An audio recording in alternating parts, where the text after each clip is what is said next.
Bender. Here. Charles Sawtell. Here. Jeb Stewart. Yep. George Custer. Here. George Pickett. Here. Robert Holliday. Here. James Longstreet. Here. Carl Rader. Here. Philip Sheridan. Here. John Hood. Hey, Jeff. Take a look at this saddle sore. You think that's serious enough to report? I don't know, George, but I'm certainly going to report mine. You boys can have the cavalry. Me, I'm going to apply for the infantry. Tired of playing housemaid to a temperamental mare. That's the first good news your horse has ever heard. Go on, Gertrude, kiss him.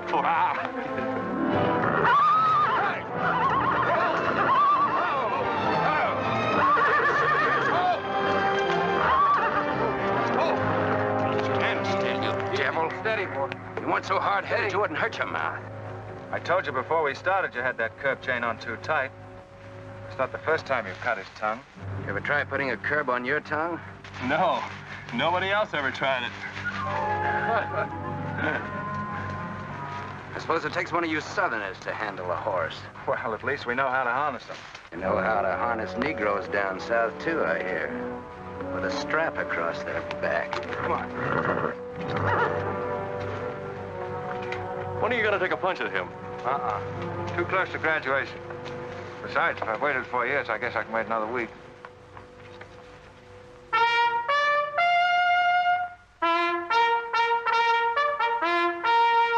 breaking up of the American Union, as it now exists, is the basis of my plan. And that destruction must be made upon the issue of Negro slavery and on no other. The Union must then be reorganized on the great principle of emancipation. This object is vast in its compass, terrifying in its prospects, but sublime and beautiful in its issue. A life devoted to it would be nobly spent or sacrificed. If the federal government and its constitution are opposed to my way of thinking, the fault is not mine, but theirs. And I shall continue to oppose them with every means and every weapon at my disposal. Who wrote that inflammatory rot? A wise man by the name of John Brown. Where'd you get it? That's my business. If you don't like it, you don't have to listen to it. You meant it for me, didn't you? Take it any way you like. Sure he meant it for you. He tried that abolition stuff on me till he found out I came from Kansas. Never mind, Bob. Come on, Jeb. Let's turn in. There's no regulation against a cadet having his own ideas. But there is one against spreading treasonable policies. You find the truth hard to take, Listen, Rader. I know the truth of this problem far better than you do. The South will settle it in its own time and in its own way. But not through the propaganda of renegades like this John Brown or any of his followers. You mean that renegade line to include me? Look up your oath of allegiance and answer that for yourself. I'll answer that right here and now. I've taken a lot from you Southern snobs. For 50 years now, you've been watering your precious family trees with the sweat of Negro slaves, piling up wealth and snobbery until now you think you own the government and the army. And anybody who disagrees with you is a lying renegade, a rabble-rousing traitor. Well, you get this from me, Stewart. And all you other Mason-Dixon plutocrats. The time is coming when the rest of us are going to wipe you and your kind off the face of the earth.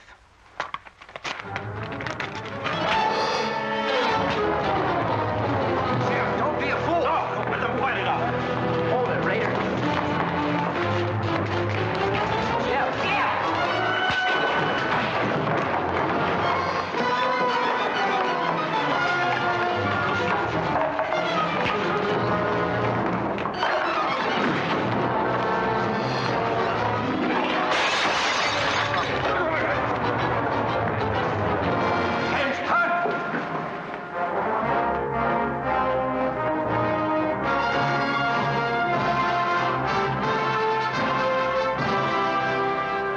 I've been aware that a disturbing force has been active among the regiment of cadets.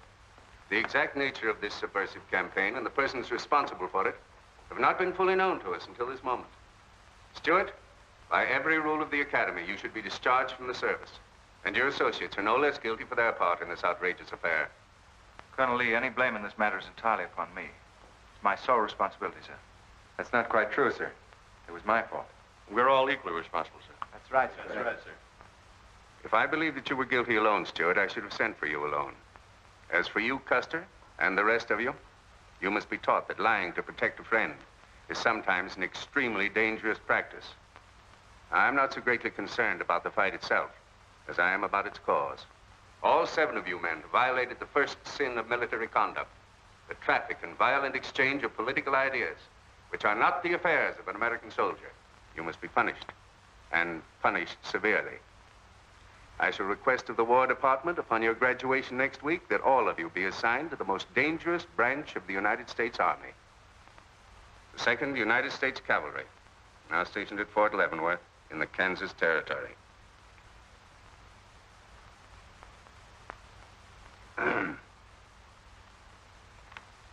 That's all, gentlemen. You're dismissed.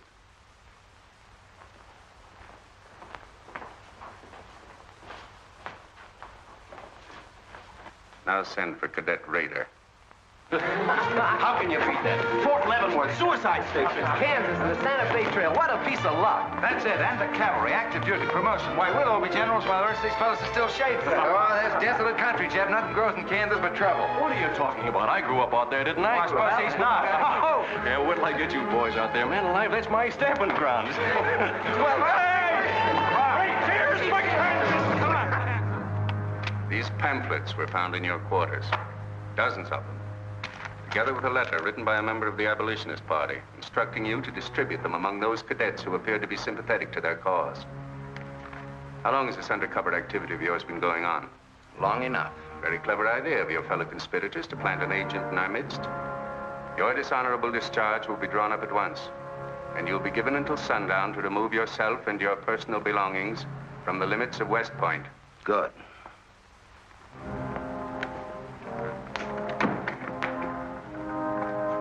And you can tell Mr. Stewart from me that he'd be smart to stay in the Army, right in the middle of it from now on. Cadet William Q., Ohio. Cadet Martin Evans, Ohio. Cadet Armour Marlowe, New Jersey. Cadet George Custer, Ohio.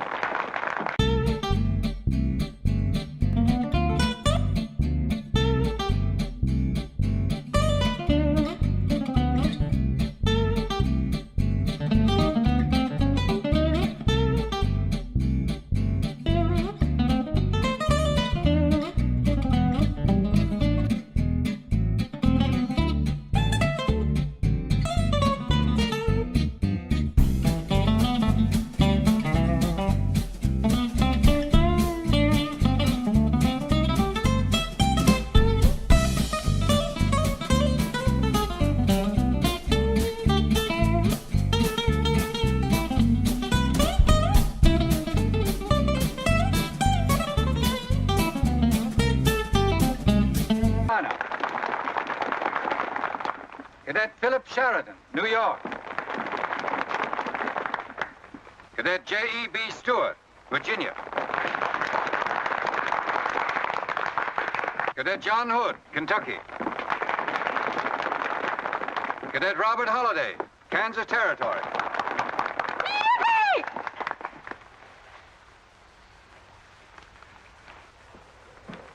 Cadet Jason Wood, Virginia.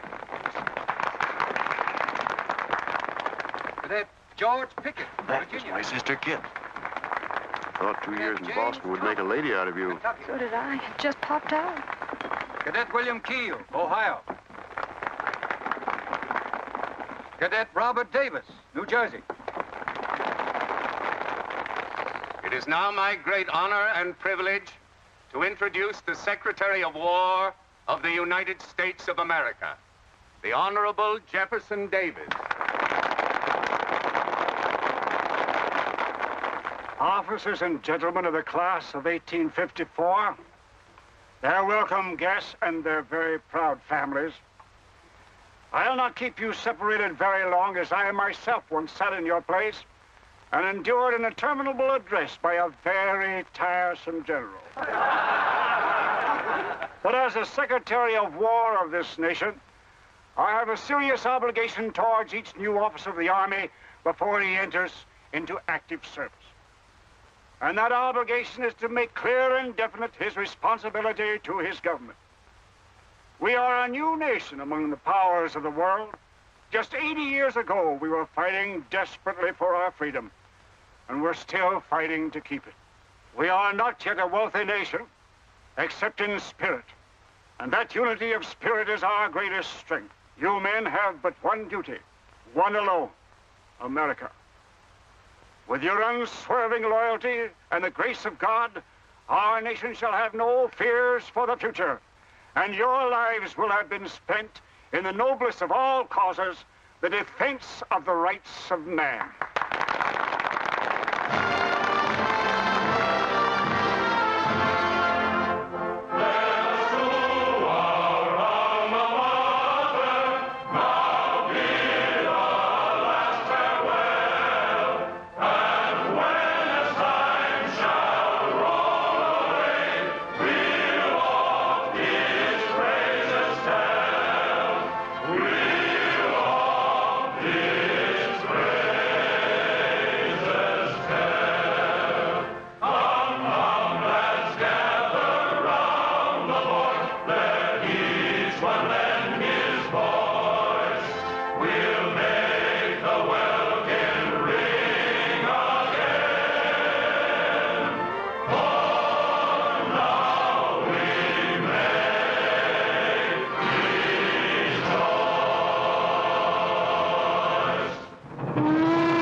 Yeah, it's a shame this tea kettle of yours doesn't go any further.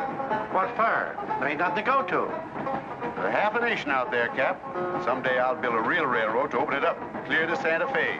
For a man who made a fortune out of horses, you sure got a heap to learn. Hey, Cap, tell the boys to speed it up a little, will you? The last time I had to get out and help them chop wood for the engine. Well, the first time you rode with me, I had to change your diapers. Hey, Cap, where am I going? Looks like you're going to Hades. Just wanted to know. Bob's been telling us about that railroad to Santa Fe so long now, Mr. Holliday. Surprised to learn it hasn't even been built. Well, that's not our fault, Stuart. You can't build a railroad over blood-soaked ground like Kansas. Decent settlers won't use it. We're losing thousands of pioneers to the Oregon Trail. They circle right around us. We heard about the raid at Osawatomie last week. What is the true situation out here, sir? Well, Kansas is a territory and not a state. We're ready to join the Union, but the big question is whether we'll go in as a slave state or as a free state. On one side is most of Kansas pro-slavers, people who came from the South. On the other side are the abolitionists led by John Brown and his sons. Between those two elements, they've made Kansas a boiling pot of rebellion and massacres. That's why the Army sent you boys out here to Fort Leavenworth. See, suicide station. It's quite an honor. Excuse me, will you, sir? Surely. You know, the first time I saw you at the graduation, I thought of what Napoleon said when he first met Josephine. What was that? He said, I never knew this savage land they call America could breed such perfect beauty in mortal form. Thank you. That's a lovely line. Yes, isn't it? George has been using it for years, haven't you, George? I wish I could think of nice things like that to say. You wouldn't like what I'm thinking now. You were going to tell me something more about Kansas. Yes, what do you do on Saturday nights for fun here? Well, as I remember, half of Leavenworth takes a bath and the other half gets drunk. And since there are only 2 bathtubs in town, things get kind of exciting around midnight. Kid! By the way, how'd they ever come to name you Kit Carson Holliday? Well, Mr. Carson and my dad were very good friends, and they were so sure I was going to be a boy that they named me before I was born. Oh, I see. Well, I'm certainly glad they were wrong. Me too. Me too. Me too. Hey, conductor. Yeah? What are you going to do about that? About what? I'll tend to that. Hey, I thought I told you them Negroes had a right in the last coast. Their tickets give them the right to ride wherever they please. Now, I don't want any trouble with you, mister. Then you better leave us alone. What? I don't know what this country's coming to. Higgins? Stop shaking, Hannah. There's nothing to worry about. We're only a half an hour from the border. If we don't hurry, they'll be across the border. All right, go ahead.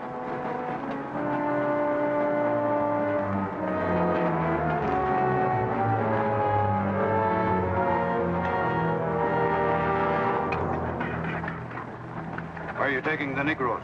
What business is that of yours? We're asking the questions. Are they free or bond? Here are the papers. You can see for yourself. Yeah, that might mean something if we didn't know who you are. But don't you make a move. We're taking you and them off of this train while they're still in Missouri. Now, come on, get up, all of you.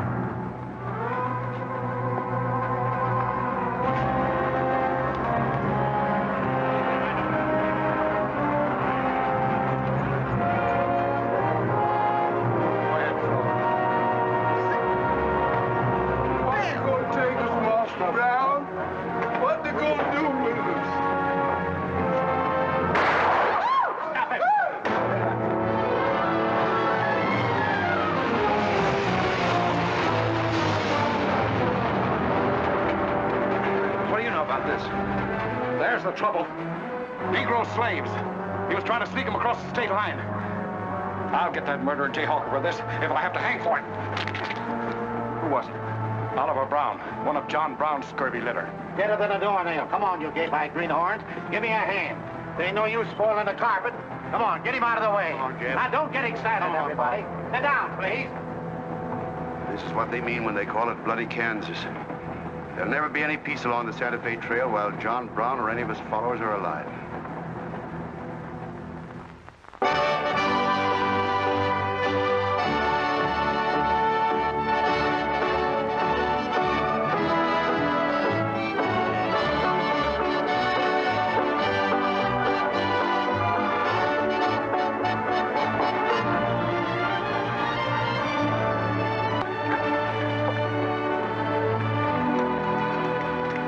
This is the present terminal. I propose to come down here to Wichita, then along here across the Arkansas River, along the Cimarron River over here to Las Vegas, then on into Santa Fe. Now, that'll be our first section of track from Leavenworth to Wichita, right over the trail. How soon do you figure to start?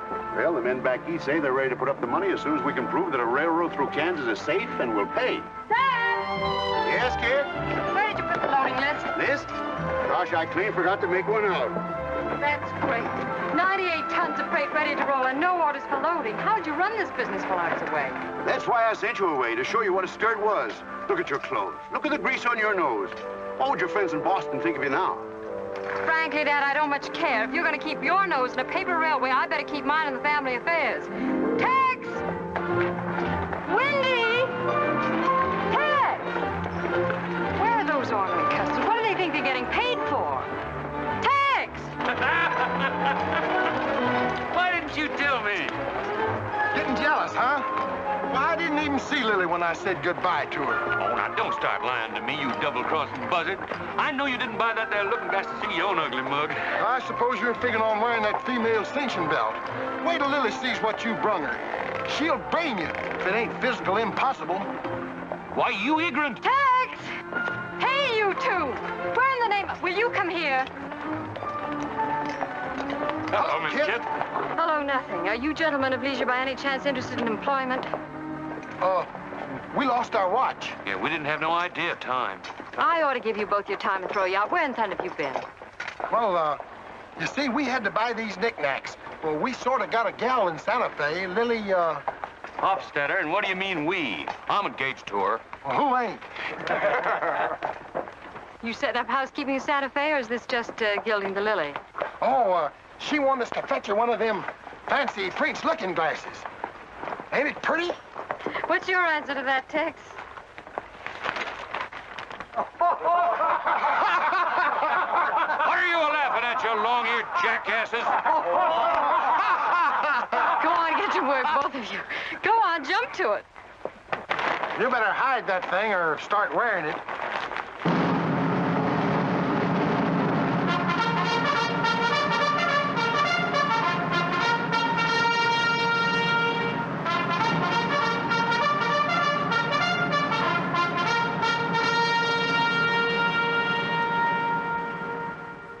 I'm going to put you new officers straight from the start. This is Fort Leavenworth and not West Point. You were sent here to man a frontier garrison. 3 of the officers you're supposed to be replacing are buried back of the hill in the little military cemetery. The other 4 haven't been found yet. The Regiment of Mounted Rifles has only one job, to keep the peace in Kansas. And we're here alone. There's no other fort between us and Santa Fe.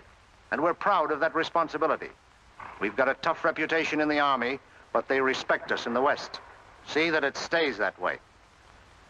Order of the day.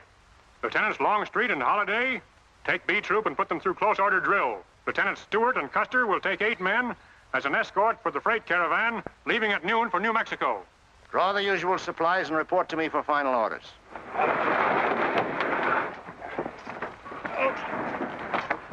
Say, will you keep all those cases of Bibles near the tailboard? They're only going to short haul. We sure will. Let's go.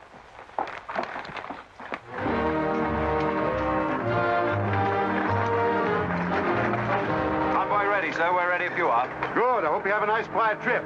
On any other kind, I'll lose money. Oh, we'll try and save you that. We'll see you in 6 weeks, sir. With luck. Just keep your eyes open, boys, and move fast. You'll like the scenery, but don't trust it. Right. Goodbye, sir. Goodbye, Stuart. Goodbye, Custer. All right, men, get ready to tie down those parts and catch everything. Corporal, detail 2 men to cover each wagon. Yes, sir. Phil, move all these barrels over there for the next load.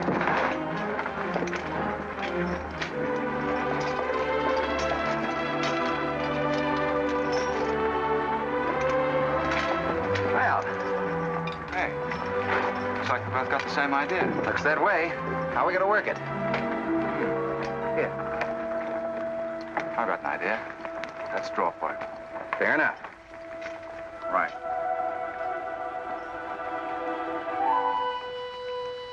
I got the long one. Hey, wait a minute. Where I come from, long man loses. Tough luck, old man. Here, hold my horse. 1 half hour, 1 seater, 7 and 8 is 15, 12 and 14 is... Why, Joe, there's something missing. Must be me. Hello. Hello, what are you doing here? Oh, playing nursemaid for those wagons. Should be the other way around. Oh, the convoy. That's a silly idea, Dad. He thinks that man John Brown's behind every bush. Well, it's not that I mind so much. It's being away from you for 6 weeks, just when we're getting started. Started? Where? Look, I've only got a few minutes left, so I've got to be fast. You haven't been exactly slow for a couple of days. I've never seen such a pair of whirlwinds as you and George Custer. Oh, George, poor old George. Well, never mind about him. Look, kid, I might as well tell you before I go. I'm completely crazy about you. What? Now, wait a minute. Let me finish. I needn't warn you about Army life. The pay's bad. I'd never be home. You'd probably be a widow in 2 weeks. I see. Have you thought of any particular names for the children? No, be serious, will you? This might be the most precious moment in our lives. I hope not, not in these clothes. Haven't you got any heart at all? Yes, I have. And it's going to stay right where it is. I don't know a thing about you, Jeb Stewart. My brother thinks you're wonderful. But then he was dropped on his head when he was a baby. Well, at least you'll let me kiss you goodbye, won't you? Oh, well, it's quite an honor, but no thanks. I don't really deserve it. Well, hello. Say, this is quite a surprise. The corporal's looking for you. Says it's very urgent. I'll bet. Kit, we'll take this up later, right where we left off. Now, George, don't be long-winded. Listen, Kit, we're due to leave in a minute now. There's something I've got to tell you. I'm head over heels in love with you. George, you sound just like an echo. Oh, Kit, pardon the interruption, George, oh, man. Kit, there's something I forgot to ask you. Have I got any real competition? How do you think any girl would answer a question like that? Well, she'd tell me the truth. Then you'd both be crazy. Get going, you bullwhackers. Through desert heat and dust, your throats will soon be choking. Your head's about to bust. The water when you're thirsty. And all you get to eat is aromatic antelope and sun-baked buffalo meat. We may not even live to get our pay. But even if we don't get paid, there ain't no job we trade for hauling freight from state to state along the Santa Fe. Hauling freight from state to state along the Santa Fe. There's trouble riding with us all the way. Did you think over what I said, Kit? Every word. Take care of yourself, George. Don't worry about that. Goodbye, darling.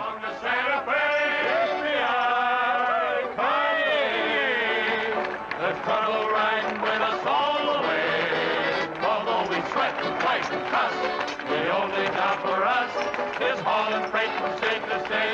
Make a little bet, kid? Sure, on what? Those two boys? I'll give you 3 to 1. I can name the winner. That's ridiculous. Which one do you want?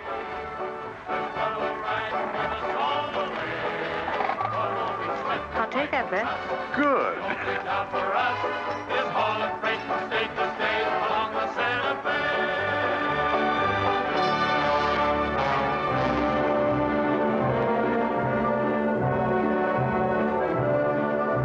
And to instruct all volunteers not to enter Kansas unequipped, nor to display their weapons to public view.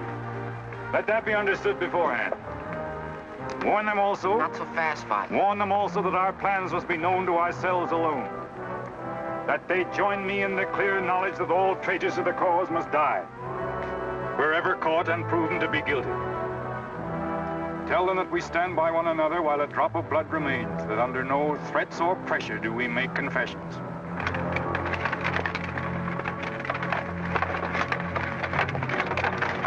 All right, that's our camp. I might as well tell you, when you get this far, you don't turn back. You don't have to worry about us. We ain't the kind that quit. That's fine. Just see you keep it that way. Save all of us a lot of unpleasantness.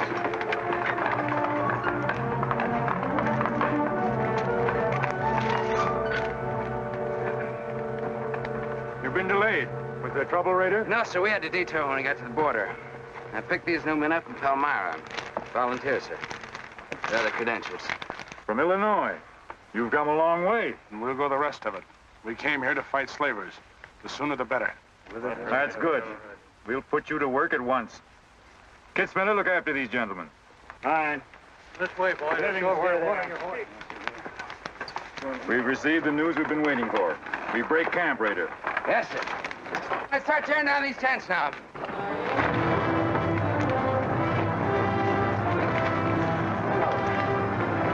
Oliver. He's hurt. I'm all right. Where's Father? Father. What has happened to you?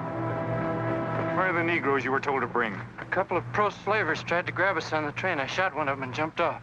You left 4 helpless people alone to save yourself. I had to do it, Father. It was me or them. You cowardly fool. In future, obey my instructions. We leave at once.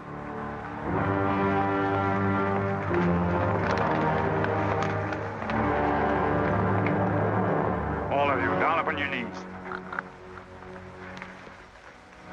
As once you sent the ravens to save Elijah, so now you have delivered into my hands the precious means of continuing thy holy work. The Lord our God is a great God, a mighty and a terrible, who regardeth not persons nor taketh reward. The Lord is a man of war. Thy right hand shall become glorious through power. Thy right hand, O God, shall dash in pieces the enemy.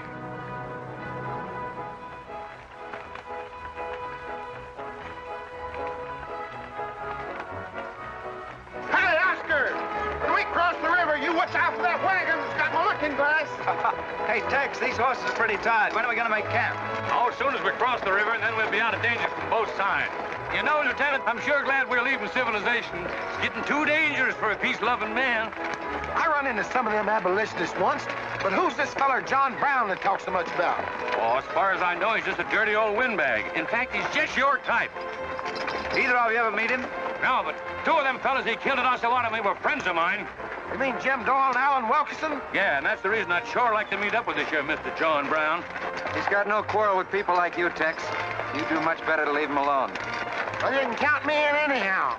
Even if he ain't harmed no friends of mine, I sure hate to miss a good fight.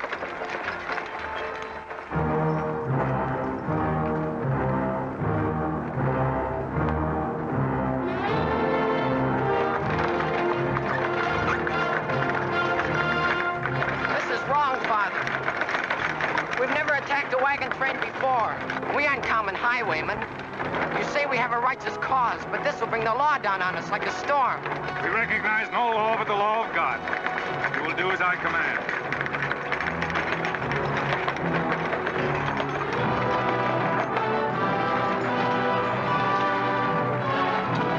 Take your men back, Raider. Wait for my signal.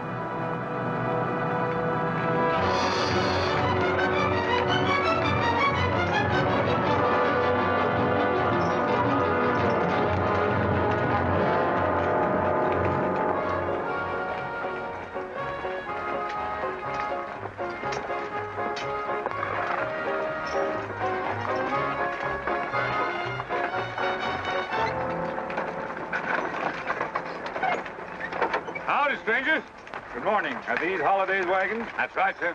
My name is Smith, Jonathan Smith of Newton. Oh, well, what can we do for you? I believe you are carrying some freight consigned to me. Oh, it might be. Have you got something to show for it? I have this receipt from the shipper. Come a long way with an empty wagon, haven't you, Mr. Smith? Newton's about 100 miles from here. My home is in Newton, sir, but my place of business is much closer to the trail. Oh, I see. I thought your horses looked pretty fresh. 8 cases of Bibles. That's right. Come on, Windward, we'll unpack these Bibles for the parson. Jason, bring up your wagon.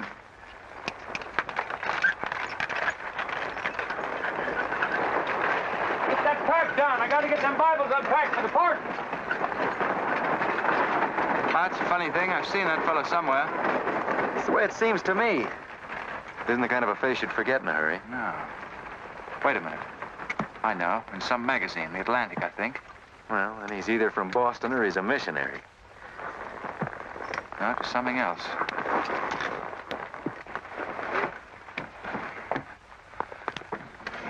Been a lot of bad trouble over across the river lately, Mr. Smith. That murdering skunk John Brown's on the loose again. Better keep your eye peeled for him. Thank you. We shall. This stuff sure is heavy for Bibles. How would you know? You ain't never even saw one.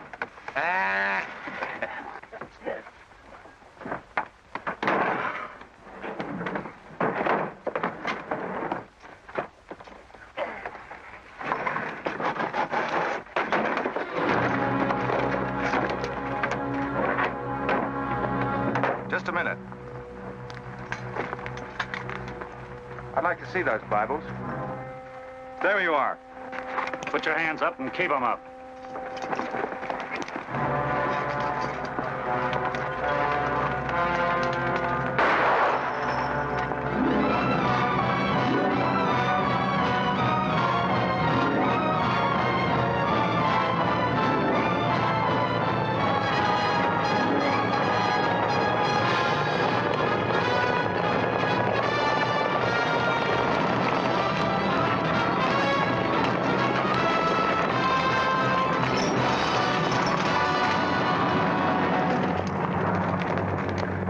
You to make no move towards your gun.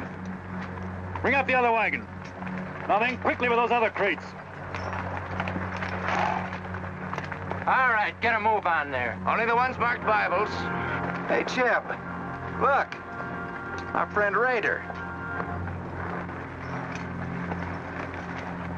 Well, this is a surprise. And a commission in the cavalry, too, huh? I see you've got the commission you were after. You know these men, Raider? Yes, sir, very well. This one, Stewart, comes from a rich slave-owning family in Virginia. He called you a lying renegade once, and I jumped him for it. John Brown. Him? John Brown. John Brown? I have nothing personal against you men, but I will deal harshly with any interference. I might have known you'd wind up with this outfit. Well, that's one of the troubles with the Army, Stewart. They don't teach you to think ahead. They do one smart thing. They teach you never to turn your back on an enemy without first making sure he's harmed. Stop us. We'll not saddle ourselves with a killing just to satisfy your personal quarrels. One more murder won't mark you any deeper than you are now, Mr. Brown. I intend to be a marked man. Back to your horse, Raider. Back to your horses, all of you. I've given you fair warning. You can keep your heads or lose them as you wish. Move on.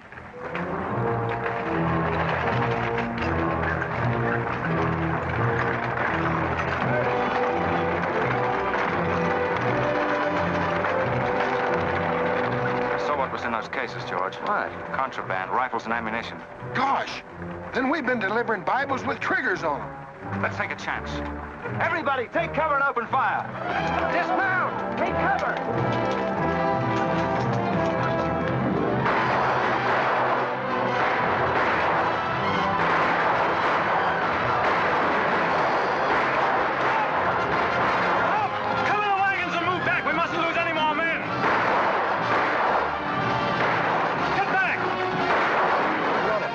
Away. No, they're not. We're going after them. Hey, wait a minute. The outnumber is 3 to 1. Well, if it makes you nervous, don't count them. Come on. Everybody mount and follow me. Everybody mount. Come on, Shavetail. Here's where I get get your medal. Forward!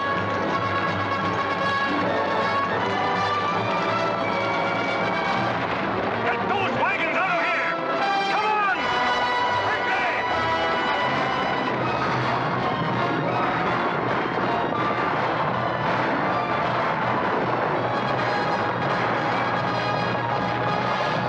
Use your whip, Jason! Use your whip!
I couldn't help it. I didn't do anything. All right, son. Nobody's going to hurt you. Who are you? Jason Brown. Brown. You one of John Brown's sons? Yes. Yes, but I never did anything. He made me go along. I never killed anyone, I swear it. I'm getting out. I'm quitting. You've got to take me with you. All right. Bring a horse up, George. Bring up the horses. Have to carry him back. The boy's badly hurt. It's his father's madness really striking home now. Chev, there's a purpose behind that madness. One that can't easily be dismissed. George, you've seen the needle on a compass, haven't you? It's got a whole car to swing around in, but it always wobbles back to the north. What are you driving at? Just this. I've always known where your sympathies lay, but it never affected our friendship, and it never will.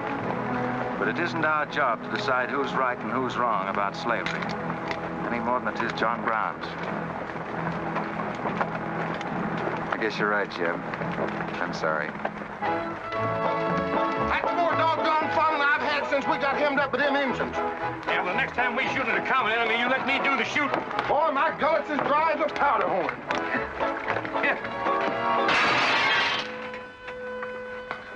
Get up! You busted Lily's looking glass. When she looks at herself in that, she'll think she's 100 years old. Or more. Of course we're aware that firearms are contraband in Kansas. Do you think we'd have accepted those boxes as freight if we'd known what they actually contained? Well, I'm just asking, that's all. Doesn't it seem strange to you that Dr. J. Boyce Russell, the most prominent religious leader in America, should be sending rifles marked as Bibles to John Brown? How can I control the marking of crates? We once received 3 tons of gunpowder marked birdseed. Well, then you'll have to examine every crate you haul. What? For all we know, this contraband may have been slipping through for months. Jason, listen, son. You've got nothing to be afraid of if you'll be honest with us. Now, I want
want you to answer my question truthfully.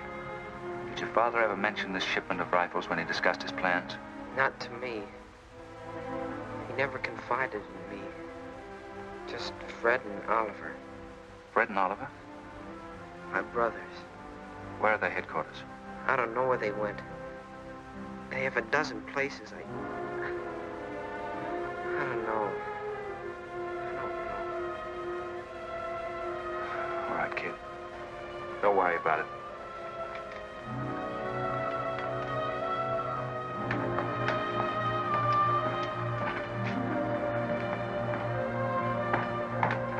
These guns are no mistake.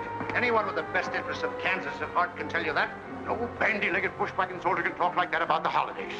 We've got as much interest in Kansas as the United States government, and a darn sight more investment. We were here before the Army came, and by Godfrey, we'll be here when you're gone. If you think you can... Sir. Well, Stuart, what did you find? Very little, sir. The boy's either too badly hurt or too frightened to talk. We leave immediately. Have them sound assembly. Yes, sir. What was that you called me? A gall-darn bandy-legged bushwhacker. Now go on. He says he talks with God at night. But God doesn't tell people to kill one another, does he, miss? He's a good man in a lot of ways. But he's changed since Osawatomie. Those people he killed. They got down on their knees and begged him for their lives. But he struck them with a sword. Him and Rader and Kitzmiller. I was there. I saw it done. I tried to stop them, but they pushed me aside. That's how it was. We're starting at once. I'll take the first troop west to Tecumseh.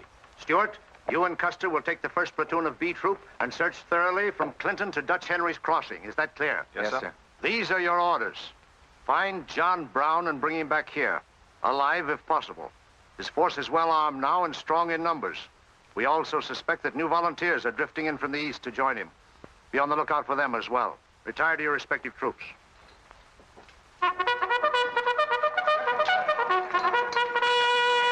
What's that? They've caught some more of us. No one's been caught, Jason. Not even you. You've committed no crime to be afraid of. I'm sick of being afraid. I'm sick of hiding like a hunted thing. I want to walk free like other people. You will, Jason. You're safe now. No, I'm not. Not as long as he keeps killing and thinking that he's right. He can't be right, can he, miss? I don't know. His reasons may be right, Jason. They may even be great and good reasons. But what your father is doing is wrong. Terribly wrong. And he'll keep on repeating that wrong as long as he lives. Then I'll never be free of him until one of us is dead. I know that now. My life don't mean anything. But if he dies, maybe this whole scheme of his will die with him. I'd rather have it that way. His life. Even if he is my father, against many thousands. I'm gonna tell you where to find him. Oh, Jason, I'm not trying to... I'm gonna tell you anyway. In the house of Jubal Morgan, Palmyra. That's where they went. That's their headquarters. Tell the soldiers. It's better that way. His life against many thousands.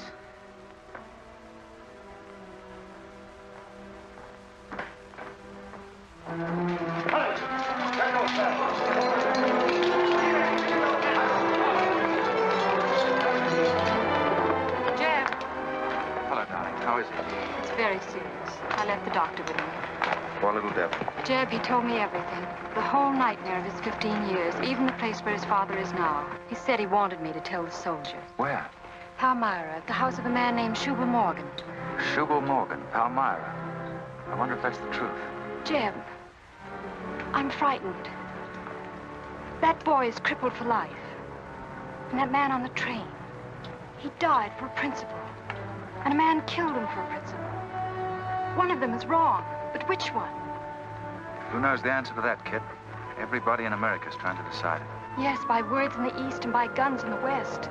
But one day the words will turn into guns. Oh, Jeb, can't it be stopped now? Can't the slaves be freed before it's too late? It will be stopped when we hang John Brown.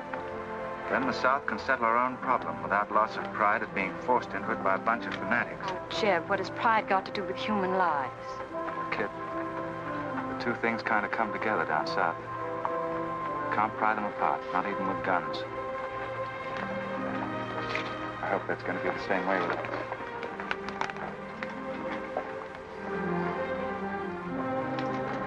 Uh-oh, that's me all over, Clumsy Custer. Or can I get into this, too? Yeah.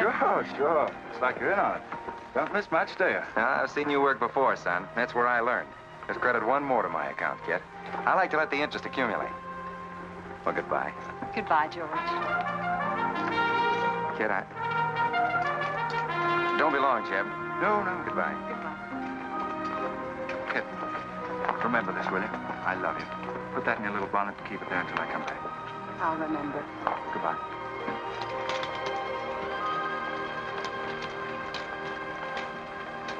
Hi, Lieutenant. Hello, boys. Hello, Lieutenant Jeb. Say, I want you to keep an eye on Kid for me while we're gone, will you? Heck no, we're going to hunt John Brown with you. What? Yeah, we come to join up. Who do we see? A couple of flat-footed rumputs like you in the Army? Why, you'd get lost. Boys, you better go home and sleep it off. So long.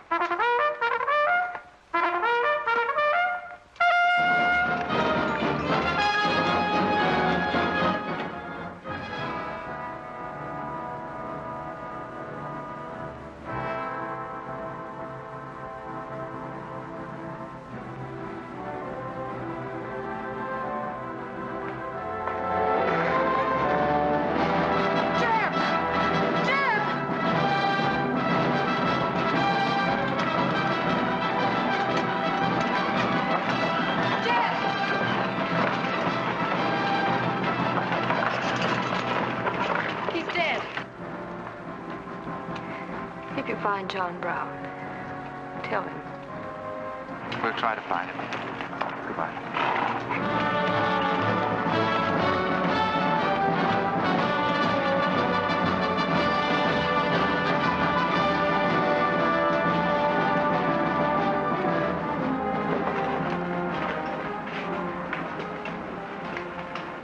Kid, once when you were about this high, Tex Windy brought home a wolf cub with a broken back.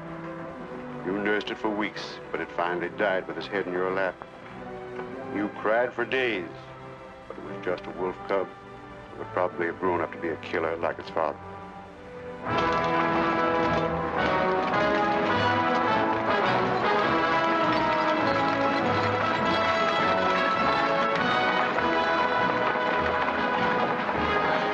What has being flat-footed got to do with riding a horse? Calling me a rumput's what hurt me.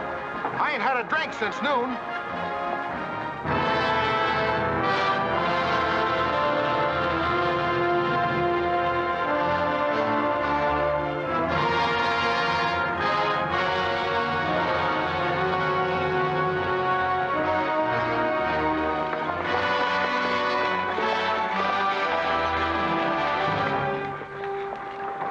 All right, get the sledge.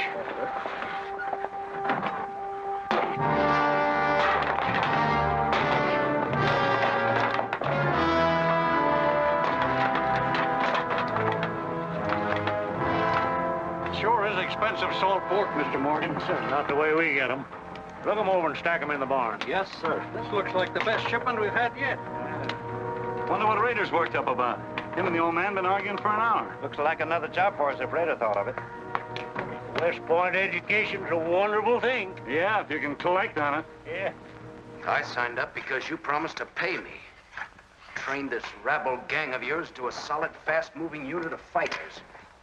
Taught them how to use these new rifles, how to follow orders, and take a town in army fashion. But I haven't received a red cent in 3 months. Now, what about it? Mr. Rader, I enlisted you on the recommendation of friends in the East who said you would work for the cause. You've done your job well. I have no complaint up to now. But our plans are ahead of any personal greed. If you feel otherwise, you are free to get out. But you must decide here and now. I want only loyal men around me.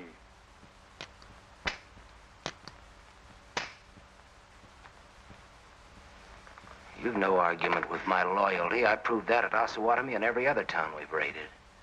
But you hired me as a military expert at a set price. Now, I'm only asking what's rightly due me. And I say that you will receive it in time. Only let me think in peace.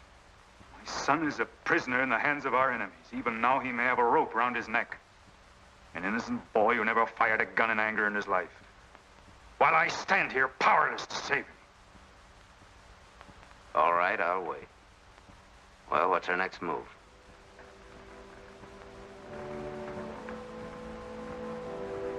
The Bible has said an eye for an eye and a tooth for a tooth. Tomorrow at daybreak, we will destroy Delaware Crossing.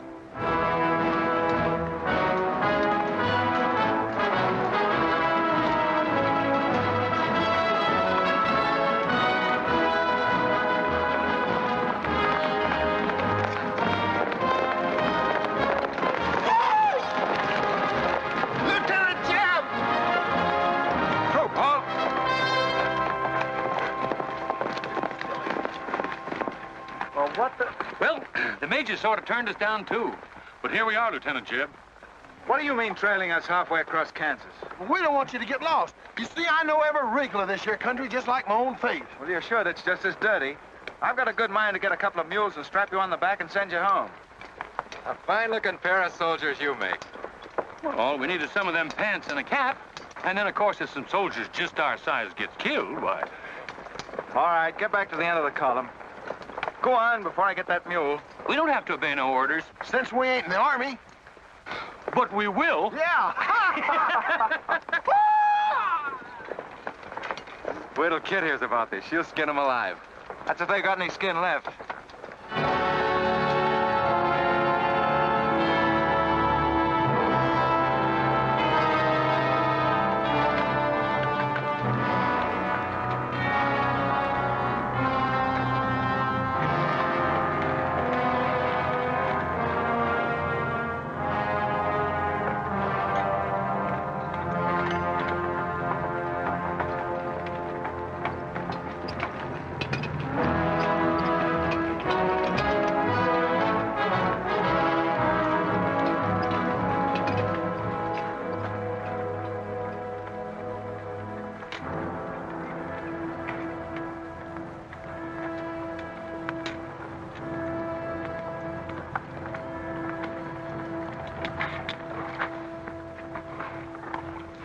Who did this? John Brown. How many men did he have with him? Around 100, maybe more. How long since he left? 3, 4 hours. We lost count of time. Well, you're the man that had the run-in with one of the Browns on the train. Is this in revenge for that? Yes. We're free staters here. Brown always knew we'd get him someday, if he didn't get us first. Well, I'll leave you some men to help you bury your dead. They'll see you back to Leavenworth. We don't want any help. This is our fight.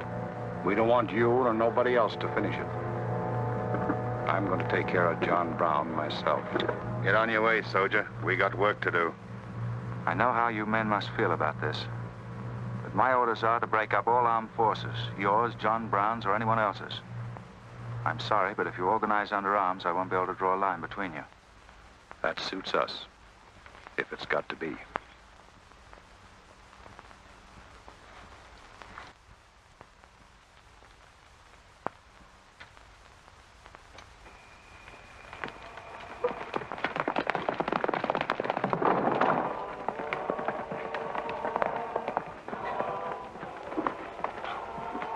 What did you find out, Kitzmiller? A troop of cavalry from Fort Leavenworth are headed this way.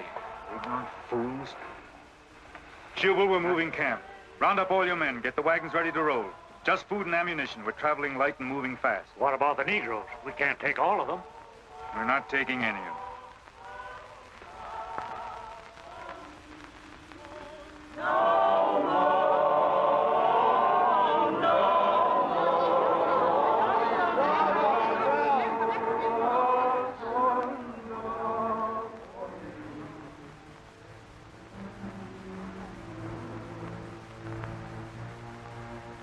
My children, the hour of deliverance I promised you has come.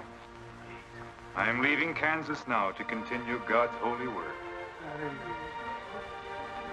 For Gideon took 10 men of his servants and did as God had said unto him. And it was so that he did it by night. And when the men of the wicked city arose early in the morning, behold, the altar of Baal was cast down. Please, Captain Brown, what did that mean? What you gonna do with us? Means that you are free, the first of many millions to whom I shall give freedom from slavery. Does just saying so make us free? How we gonna live? Get food and shelter? There are many good people in Kansas who will give you work and protection. From now on, you must fend for yourselves, as other free men do. My work here is done. Praise God. Glory, bless God, we's free. The captain done kept his word, we's free. We's free, we's free.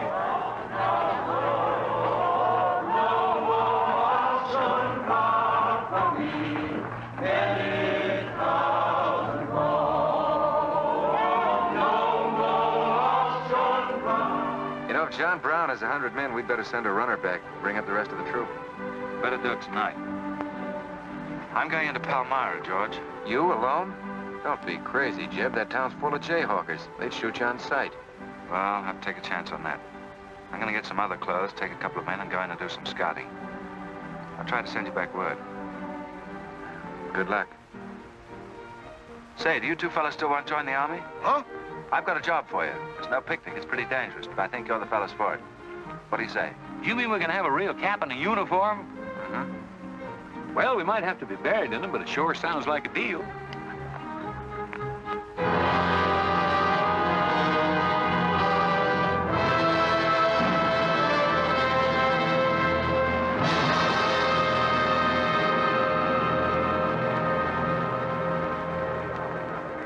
The law's got nothing to do with it.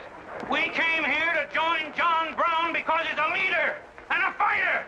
The whole thing's going to be settled right here in Kansas. We came here to fight slavers, didn't we? The only way to fight them is with guns. They sure give you a good looking over in this here man's town. Yeah.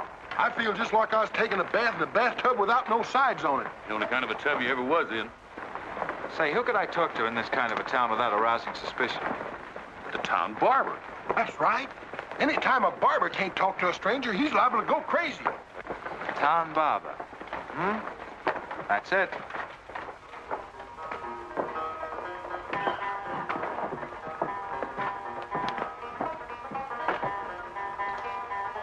Howdy, boys. Howdy. Oh.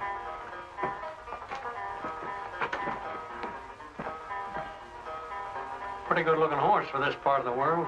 Yeah. Kansas is all right for men and dogs, but it's pretty hard on women and horses. Say, look at that brand.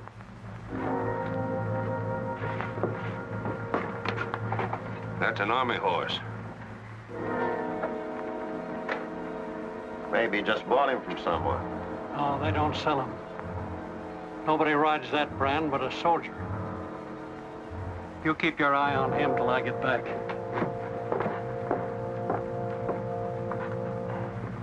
You still got that creepy feeling about this place?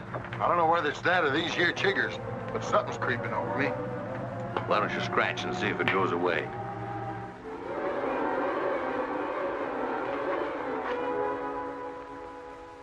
Yeah, I reckon that is all it was. Say, I got it now. We was on the same train a couple of months ago when that fella got killed. You probably got me mixed up with somebody else. No, sirree. I never forget a face. Although I was a little drunk at the time. Well, they are. Fella you saw probably had two faces. Been in Palmyra long? Oh, just a couple of weeks. This ain't no time for barbers. The fellas that ain't trying to hide their faces for some reason or other are too mean to spend the money. Yes, I've heard you've got some pretty tough customers here. Tough, say. I'm afraid to shave half of them. I'm afraid they'll get up and cut my throat. Say, did you ever run across this famous, what's his name, John Brown? Sure, he came in here once. Strange-looking man with a hemp mark on his throat. Hemp mark? What's that? Oh, it's an old barber superstition. A little red line that runs all the way around here. Anybody born with that mark is bound to be hung. That's so. Say, I haven't got one, have I? Not yet. Maybe.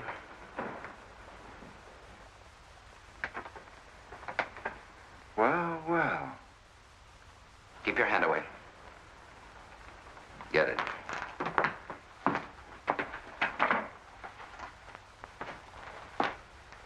This was quite an idea, Stewart.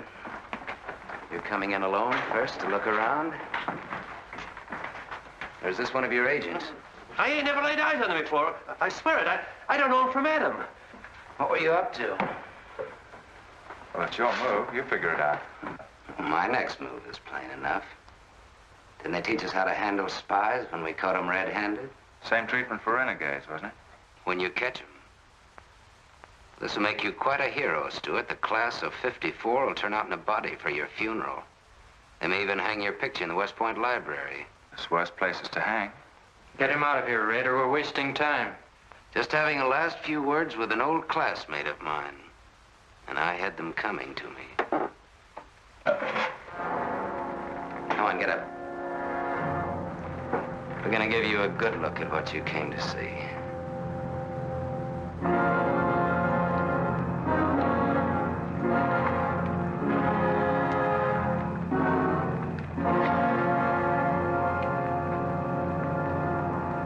We can't afford to take chances, sir. He was sent here as a spy. It's my advice to get rid of him. Let's train up. And right away. Wait for it. What did you hope to achieve by coming alone to Palmyra? The Army has orders from Washington to bring you to trial. I hope that if I came face to face with you first, a lot of unnecessary bloodshed might be avoided for your men and mine. Were you innocent enough to think that I would surrender myself to you without a fight? I hope that you might consider yourself innocent enough to do that. Half of the people in America believe in your theory. A lot of them even condone your methods.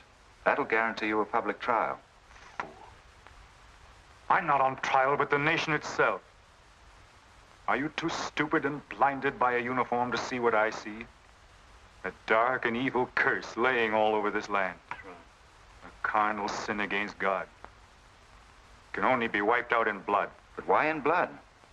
The people of Virginia have considered a resolution to abolish slavery for a long time. They sense that it's a moral wrong. And the rest of the South will follow Virginia's example. All they ask is time. Time? Time? For 30 years, I've waited for the South to cleanse its soul of this crime. Since childhood, I have been possessed of the fire of correcting this wrong. I tried peaceful agitation. As God is my witness, I tried. Peaceful means failed long ago. Now I shall force a decision by bringing both sides into armed conflict. Letters, words, talk. The time has ended for that. Strength and action I wanted now. Not a voice crying in the wilderness, but a David, armed with the power and the glory. David had a son, hadn't he? Son? Yes, Absalom, who deserted his father and went over to the enemy.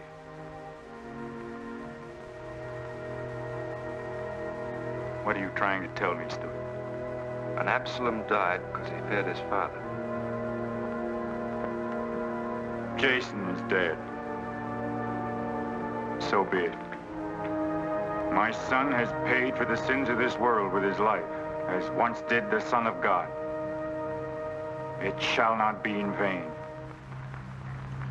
Whether you kill me or not, the Army will crush you all in the end. My advice to you is to find peace with your Maker.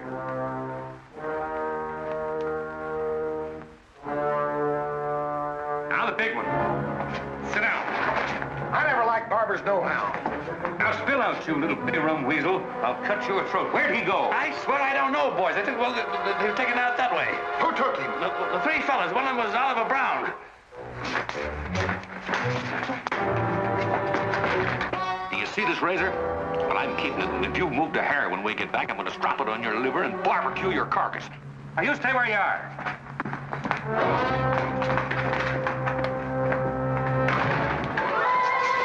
Back east for me.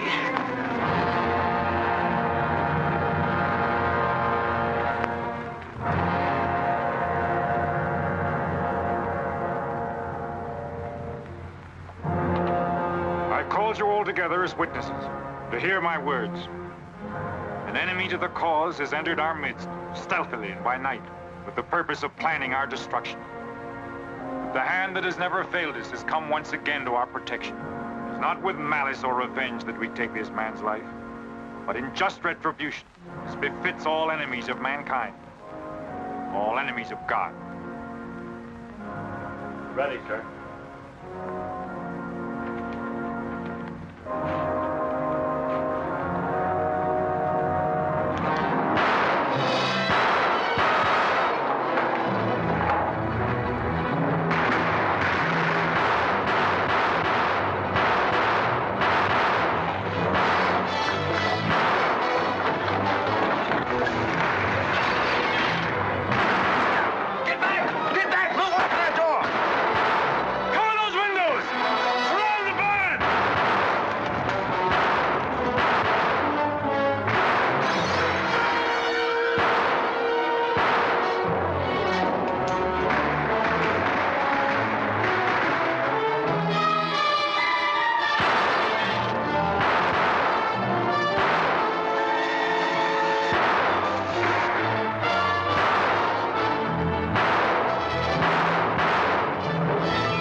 like he's a friend.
Jason, now him.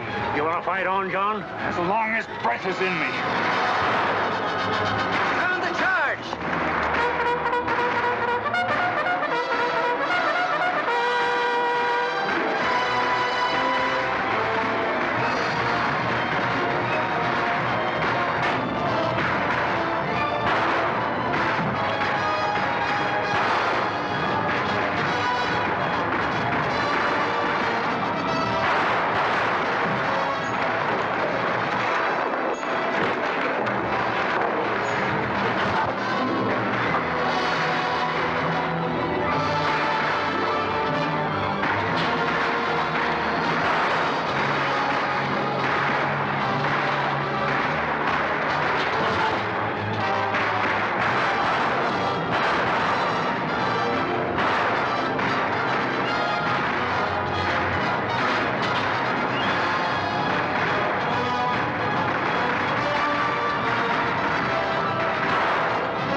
Jab!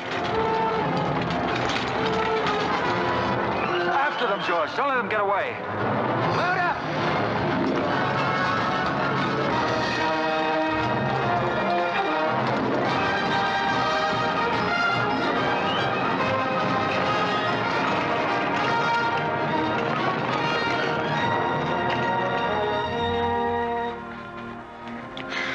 Ouch, that's too tight, Mammy. Don't tell me how to do this, boy. I've been wrapping white folks all my life. When they was babies, I wrapped one end, and when they growed up and took on too much corn liquor, then I wrapped t'other end. Ah, so what made you leave home? Well, old John Brown said he's going to give us freedom. But shuckins, if this here Kansas is freedom, then I ain't got no use for it. No, sir. Me neither. I just want to get back home to Texas and set till kingdom comes.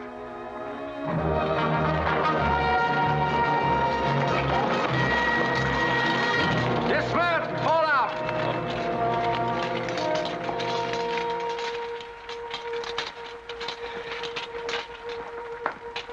Well, we had a nice ride. Both ways. Lost him, huh? He and a few others got away in the hills. I think I hit one, Jeb. You ought to heard him holler. Heard him holler, you jughead? That was me. You shot my hat off. Well, it won't matter much. He's broken for good. From now on, he'll find every man's hand against him. Nothing will ever break the force of John Brown, Jeb. Not even death. Oh, you're wrong, George. He's finished.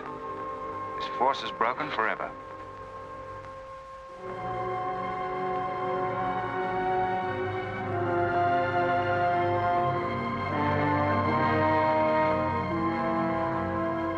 Why hast thou afflicted thy servant, O Lord? Wherefore do I not find favor with thee?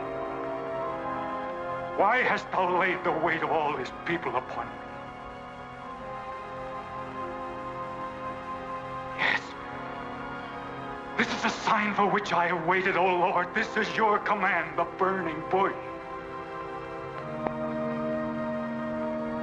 Let there be no peace in all this land until we have revenged ourselves upon thine enemies. As once you smote the Philistines, smite now the fury of thy wrath upon these blind, misbegotten fools. And I shall be thy right hand. I, John Brown, shall be the sword of Jehovah.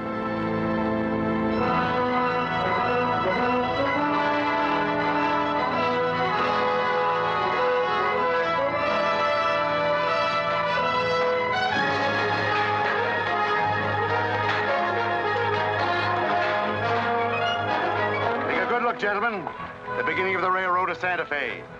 These rails are going to stretch their way right across the old trail, right over Kansas, down into the territory of New Mexico. Someday we can tell our grandchildren that we opened the doors of America to the great Southwest. Won't we, kid? You just build your railroad. I'm not guaranteeing anything. Yep, the end of John Brown was our beginning. Maybe it'll cost a lot more blood and grief, but it's going to be worth it. Dad, can I ring the bell on the first train? Yep, and blow the whistle. That'll be a day you can live for, kid. Won't it? Fill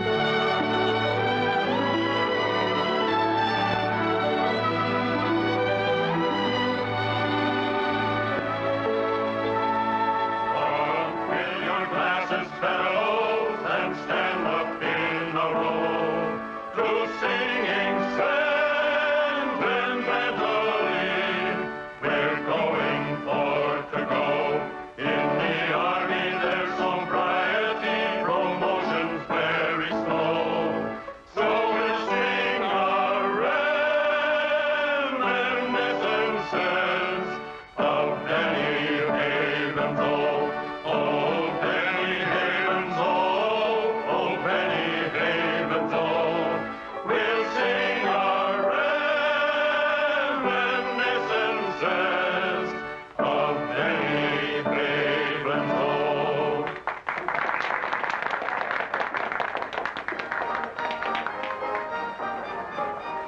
Congratulations, boys. Thanks. That was excellent. I didn't recognize the song. Where does it come from? It's an old Army song, a farewell. These young men have all been promoted and are ordered back to Washington. That's splendid. You lucky devils, I had to wait 10 years for my captaincy, and I also followed tradition by proposing to my wife the same night. Wouldn't you like some refreshment? Yes, I would. Splendid idea. Well, I think I'll run down to the stable. Horse threw a shoe this morning. I'll see you later. I'll go with you. Maybe I can find it.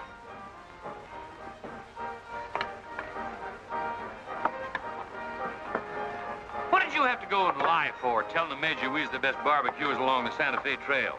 I just mentioned it sort of casual. How'd I know he's gonna take us up on it? Wait till he starts eating this. He won't take us up, he'll take us up and out. You think it's gonna be hard chewing, Tex? Well, I don't know. I still got a hunch. We should have skinned it first. We took the horns off of it, didn't we? What is the captain's pay, Jeb? $38?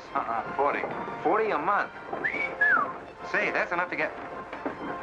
Go on, get what? Well, you know, this and that. What are you planning to do with your extra pay? Exactly the same thing as you are, son. Want to grow straws? Not this time. This means too much. Well, how are we going to handle it then? Take turns? I don't trust you southern boys in the moonlight. All right. Let's ask her together. Hey! Wait a minute. What is this, you loot? Come on, don't argue. Just come along and listen. There you are. George has got something to ask you, Kit. You have the floor, George. Well, I don't know just how to start, Kit, but there's an old Indian woman who hangs around the fort and tells people's fortunes. She's supposed to be a wonder at it, and, well... Yes, George? Well, she said I'm going to get married soon to a very beautiful girl. Did she, George? That's very nice. Pretty slick opening remark. Kit, were you ever by any chance a blonde?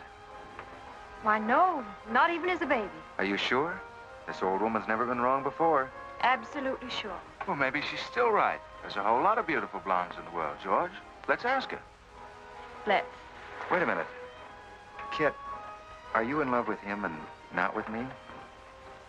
I guess I am, George. You gonna marry him? Oh, wait a minute. I can handle this proposal from now, son. Kid, you really mean that? You haven't asked me anything yet. I wonder if I said the wrong thing. Couldn't have been more perfect. Now, where's that Indian?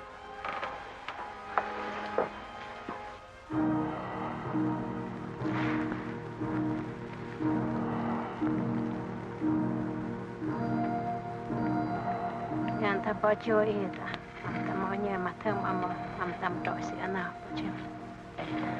Ah, chuka, kama chuka, ah, kanya. Well, what'd she say, kid? You know the lingo. She says that this is one of the last times we'll all of us be together as friends. Now ask her something sensible. Who's going to be the first general? Winesh Tamwanigan. Hama ko American matampo si oju. She says that one day you'll all be famous men, great in battle, but bitter enemies. What? Pickett, Hood, Custer, Sheridan, Longstreet, and me, enemies? Now I know she's crazy. Where'd you ever pick up this old faker, George? I can tell better fortunes than that with tea leaves. Well, we might as well get our money's worth. Ask her what we're going to fight about. Yeah, who's going to start it? Waganesh Wanji Migodwat. Hama matakse gocho MB mapisi armacha. Magia ka autumn kaja mantram ofisi achuka mafia mapa.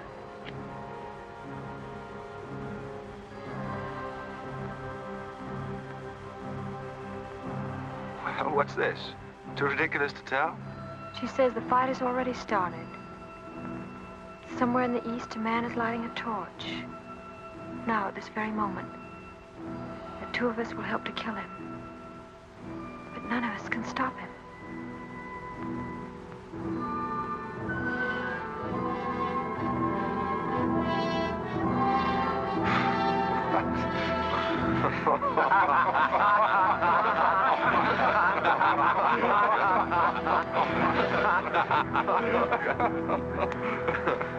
Here's where I would attack first. The arsenal at Harper's Ferry.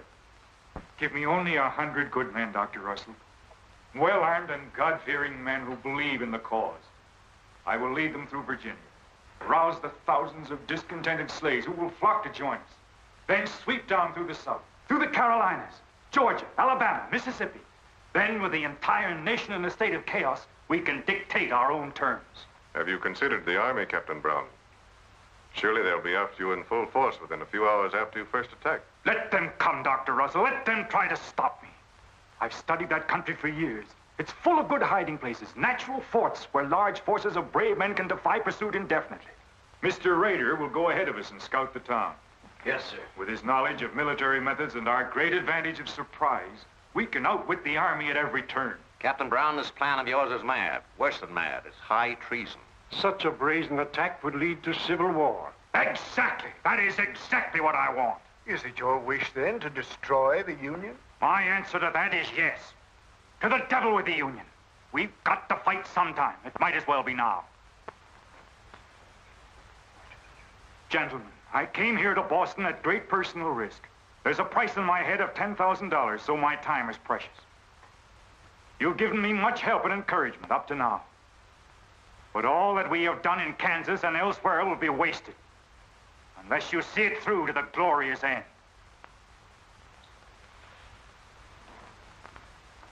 How much money will you need?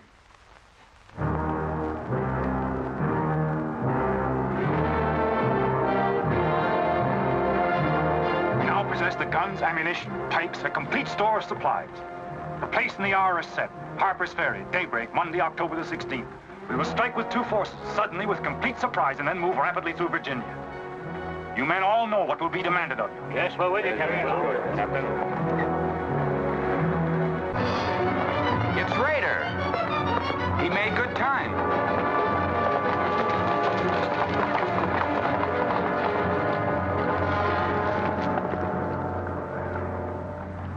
Well, what did you find?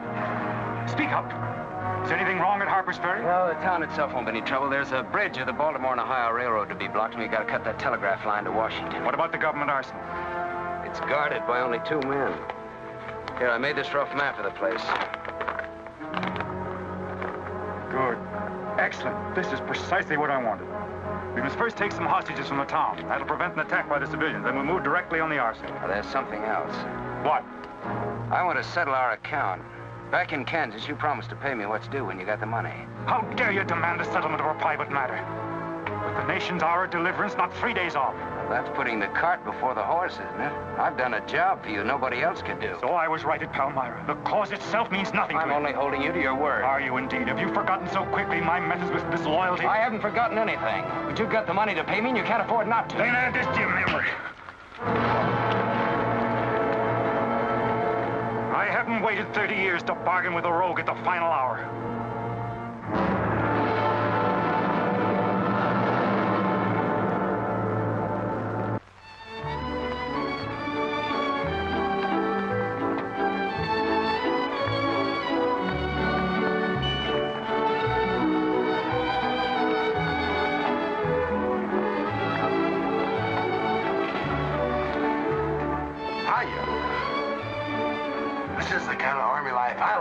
You ever see me waltz?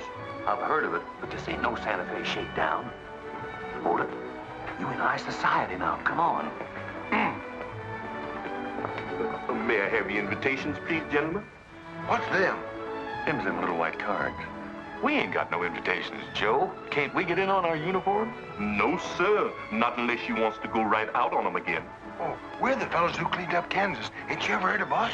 Sorry, sir, but we don't need no cleaning. Good evening.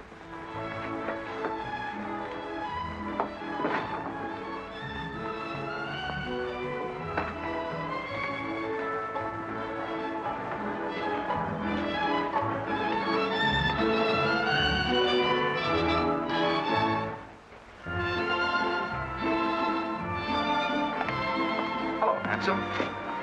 Oh, hi, Chip. My, you're a dream tonight. How's the party? I don't know. She hasn't come out yet. Who are you waiting for? Oh, a friend of mine promised me a surprise tonight. A night I'd remember the rest of my life. Yeah? You don't know any girl here but Kit, you know. I'm not talking. Maybe you don't rate quite as high as you think you do, Captain Stewart. Hello, Kit. You look wonderful. Thank you. Say, George was just telling me you promised him the biggest night of his life. Where do I come in? You don't. I'm very fond of George. Thank you, Kit. I haven't told you this, but we have a deep understanding. Wait a minute, Kit. Are you serious? What is this? I'm going to take care of George for the rest of his life. Kit! That is, he's the man I think he is. Oh, Kit, I have my faults. But I can be as faithful and loyal as any man that ever lived. We'll soon see. Now, wait here, both of you. Tough luck, son. I guess we can't all have charm and good looks, too. Custer, I hope you're joking, or you're not going to have either. Oh, don't take it so hard. I mean, this is something that could happen to the public. Charlotte, I want you to meet Captain Custer and Captain Stewart. This is Charlotte Davis. We were schoolmates together in Boston. It's a pleasure, Miss Davis. Thank you, Captain. Oh, yes, indeed. A great pleasure. I've heard so much about you, Captain Custer. Me? Mm-hmm. Well, well, that is, well, that is, Shall we dance, Joe? Yes, of course. Who is she? That's the blonde. The one that George was promised by old Sit in the Mud. Oh, I see. Well, it's pretty nice. Don't you think? Left wheel. Company. Halt. Present. Arms. Prepare to scoop.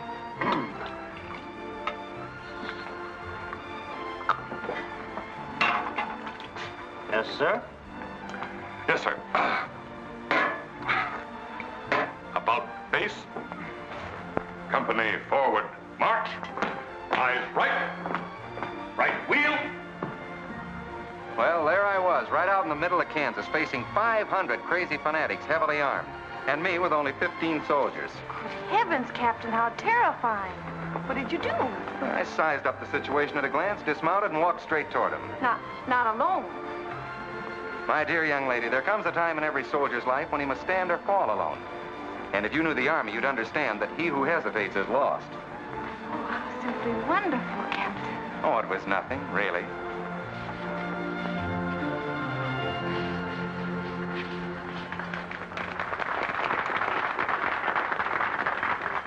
Will you you come and meet my father, Captain? I'd be delighted. Is he in the government service? Yes, but I think he'll lose his job in the next election. Oh, that's too bad.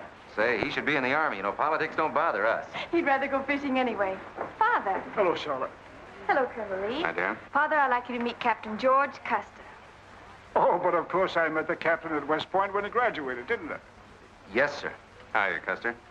I'm fine, Colonel Lee. We've heard good things about you. Congratulations. Yes, the captain's just been telling me how he put down the trouble in Kansas by himself. Splendid job, pile, man. Oh, splendid. Wasn't there also a chap named Stewart, Jeb Stewart, connected with that campaign? Stewart? Yes, sir. He was around. Shall we dance?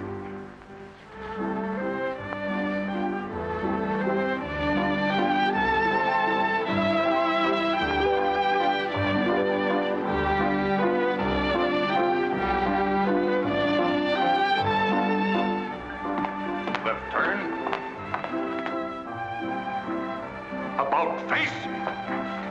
March.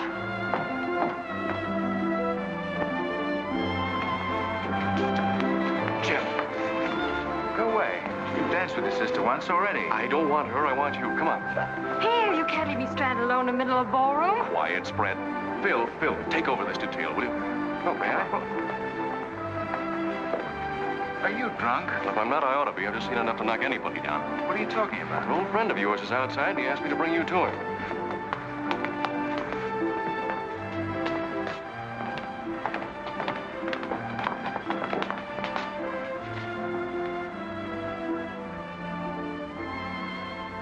It's real. I almost touched it.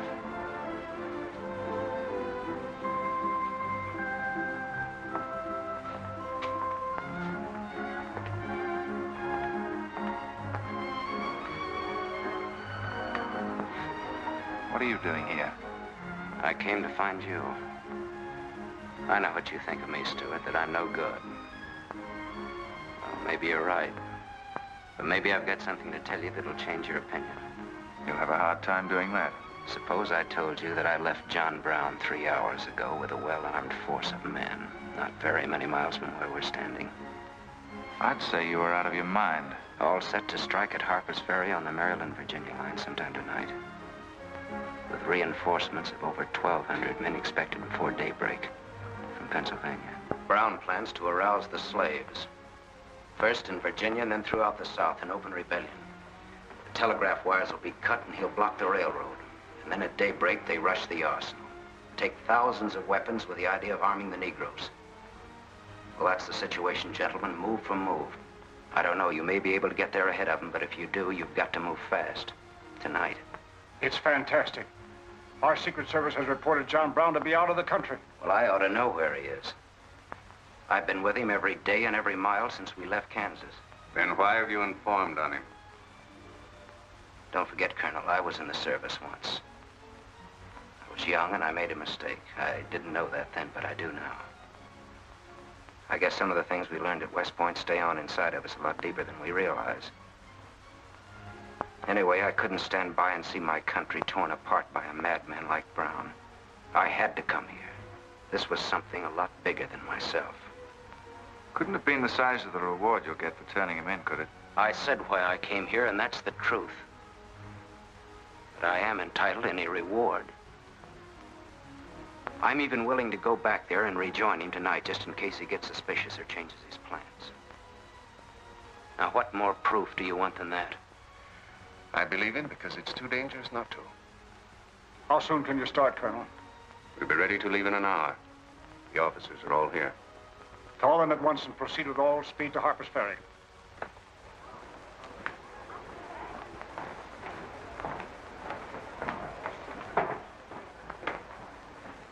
You have your orders, Captain Stewart? Yes, sir. Jeff, what is it? What's happening? John Brown. Get the little Davis girl to take you home, will you, darling? But why? But I'm sorry, I can't explain now. No time. Try to keep the others calm. Tell them there's nothing to be excited about. Goodbye. goodbye.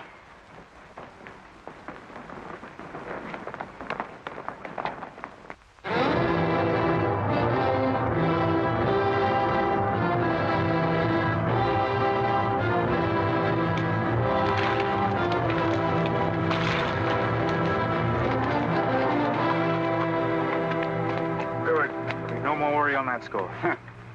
You say no train is due until well after daybreak? No, sir, not until 8 o'clock. I rode within 10 miles of Washington to make sure. What kept you so long? I had to take a side road both ways. Schubel, Townsley, get your men, block the railroad bridge. We meet below the arsenal at daybreak. Kitzmiller, go to the town with 20 men and get the hostages. You know the ones? Yes, sir. Rest of you men, follow me.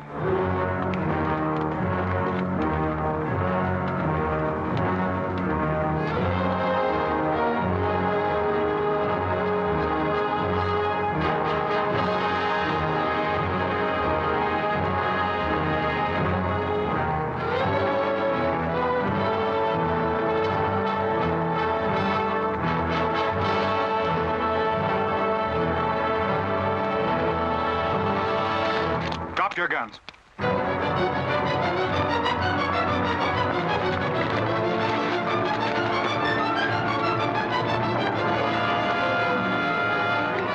Captain, we got enough guns here to arm 1,000 men. Plenty of powder and bullets. Stack those guns and ammunition near the door, ready to haul. Hurry up, boys. Get them out there. The men from Pennsylvania will be here within the hour. This isn't an arsenal, it's a fortress. We could stand off the whole army here. What about the prisoners, Captain? What is the meaning of this outrage? Why have you broken into our homes and dragged us here? Who are you? I am John Brown of Kansas. John Brown? You are prisoners of the provisional government of the United States. If the citizens of Harper's Ferry attempt any interference, I shall use you as I see fit. Otherwise, you will be peacefully released when we depart. We must adhere to our schedule to the precise minute. We will leave here at 10 o'clock. And by nightfall, we should be 35 miles into Virginia. What about the men from Pennsylvania, sir? If they're late in arriving, we cannot wait. Wouldn't that be taking a long chance? No word of us can leak out until tomorrow, maybe even 2 or 3 days, and then we'd be 1,500 men. I don't see that there's any reason to hurry. That sounds sensible. I disagree.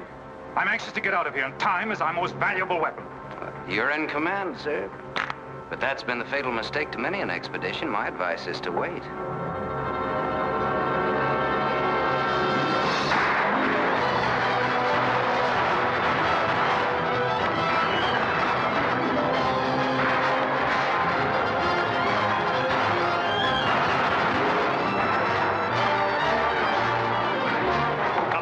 People are firing at us. Just a handful of them with old shotguns. We can clean them out in 5 minutes. Idiots. Why do they fight us? Can't they understand?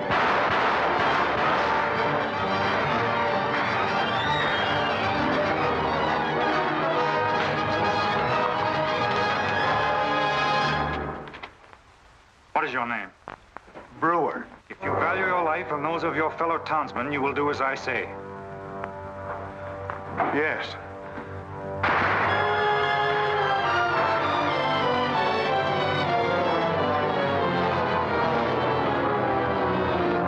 Stop firing! You are endangering the lives of your friends! John Brown promises that if we leave the arsenal in his hands, he will harm none of us. No! Run down to us! We'll cover you! Quick!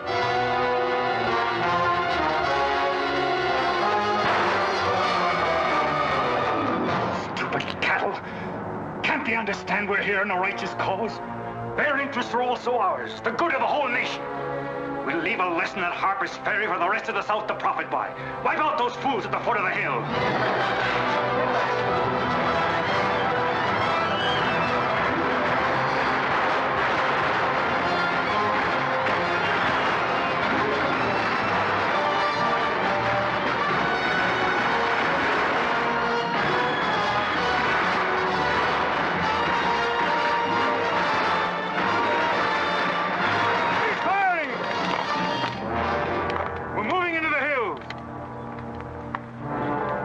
Take all the weapons and ammunition you can carry with speed.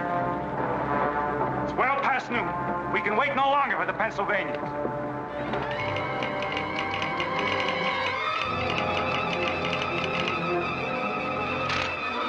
Citizens of Harper's Ferry killed, 33 wounded by John Brown's invaders in open rebellion. It's from the 2nd Force at Frederick, Maryland. The road to Harper's Ferry is blocked, unable to get through. Jefferson Guards and the Winchesters under Lee's command passed through Upperville an hour ago. They will be the first to arrive at the ferry.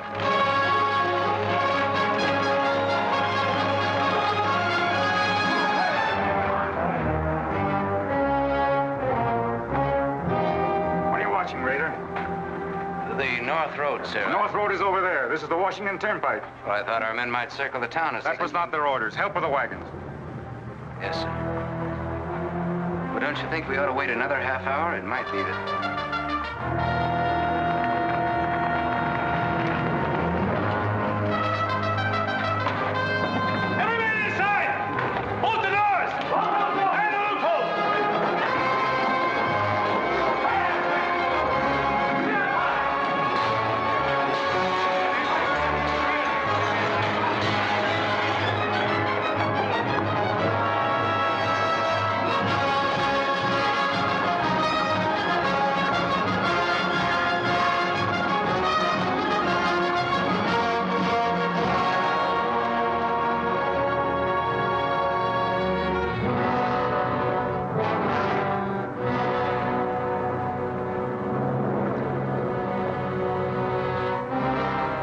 Wait, you say. There's no cause to hurry. Wait. Yes, sure I did. I thought we had time. Stewart. Yes, sir? I want you to take this under a white flag to John Brown. Right, sir.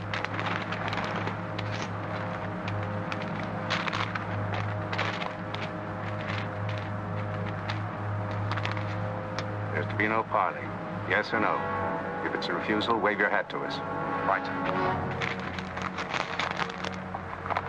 Hang on to this, will you?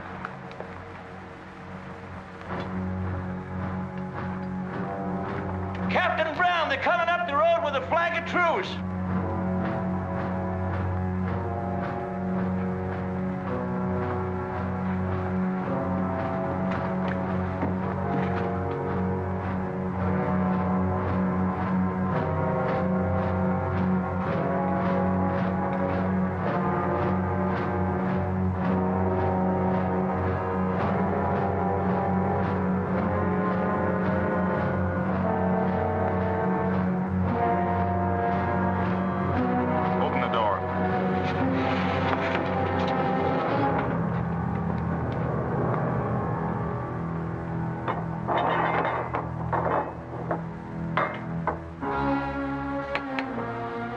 John Brown of Kansas. I am. We've met before, I think. And thanks to Mr. Rader, we now meet again.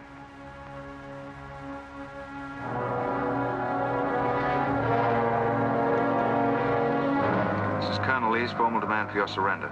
Once more, sir, you overrate your strength in supposing that I can be taken against my will.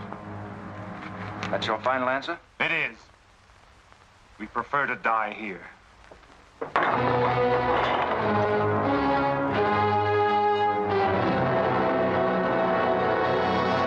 to surround them. Take Troop B to the right of the gallop. Troop A to the left of the gallop. Troop C, throw your carbines. Dismount. Go, Al. Forward and a gallop.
was born for this. I'm not crying for him, Jeb. I see something else up there. Something much more terrible than just one man. Have you any last words, John Brown? I am only walking as God foreordained I should walk. All my actions, even the follies leading to this disaster, were decreed to happen long ages before this world began. But I cannot remember a night so dark as to have hindered the coming day, or a storm so furious as to prevent the return of warm sunshine and the country at peace. I, John Brown, am now quite certain that the crimes of this guilty land can never be purged away but with blood. I let them hang me. I forgive them, and may God forgive them, for they know not what they do.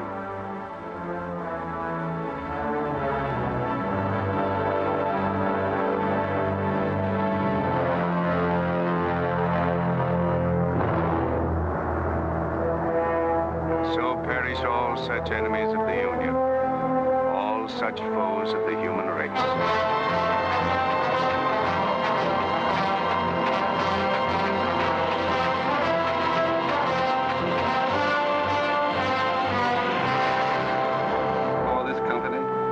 To have given and pledged their troth each to the other, and have declared the same by giving and receiving a ring and by joining hands, I pronounce that they are man and wife, united forever with ties that no man shall break asunder, nor the years disturb, whose shining paths shall run together from this day hence unto eternity.